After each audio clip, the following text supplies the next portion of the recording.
One word substitutions में आगे देखते हैं study of law, LAW law.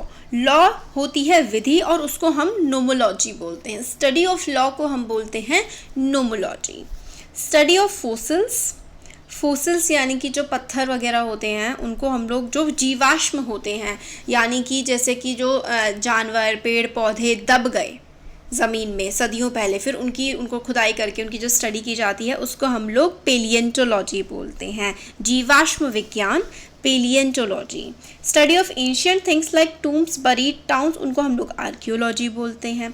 जैसे जो जीवाश्म होते हैं, जैसे पेड़ पौधे जानवर, वो दब जाते हैं, सदियों तक दबे रहते हैं, फिर उनकी खुदाई करके निकाले जाते हैं उनके अवशेष, तो उसको हम लोग पेलियंटोलॉजी, जीवाश्म विज्ञान बोलते हैं। Study of ancient things like tombs, buried towns, इनको हम लोग आर्कियोलॉजी यानी कि पुरातत्व विज्ञान बोलते हैं। स्ट्रॉन्ग डिज़ायर फॉर फूड या फिर वेल्थ को हम लोग ग्रीड, लालच बोलते हैं। Strong dislike between two person, दो लोग अगर एक दूसरे को बिल्कुल पसंद ना करें उसको हम लोग घृणा बोलते हैं, एंटिपैथी बोलते हैं। Stream flowing into another big river को हम लोग ट्रिब्यूटरी बोलते हैं। सहायक नदी जो होती है ना, सहायक नदी को हम इंग्लिश में ट्रिब्यूटरी बोलते हैं।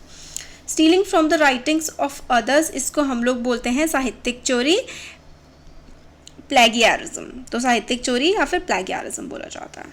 Statement that is obviously true, ऐसा कथन जो पक्का पक्का सच है उसको हम लोग क्या बोलेंगे, प्लैटिट्यूड, सामान्योक्ति। That which can be easily believed, ऐसी चीज़ जिसको बहुत ही आसानी से बिलीव किया जाता है उसको विश्वसनीय या फिर क्रेडिबल बोलते हैं। That which can not be put out और एक्सटिंग्विश, जिसको बुझाया नहीं जा सकता उसको इनएक्सटिंग्विशेबल कहते हैं। जिसको बुझाया नहीं जा सकता उसको इनएक्सटिंग्विशेबल बोलते हैं और जिसको बुझाया जा सकता है उसको हम लोग एक्सटिंग्विशेबल बोलते हैं। तो ये चीज़ें काफ़ी इंपॉर्टेंट है।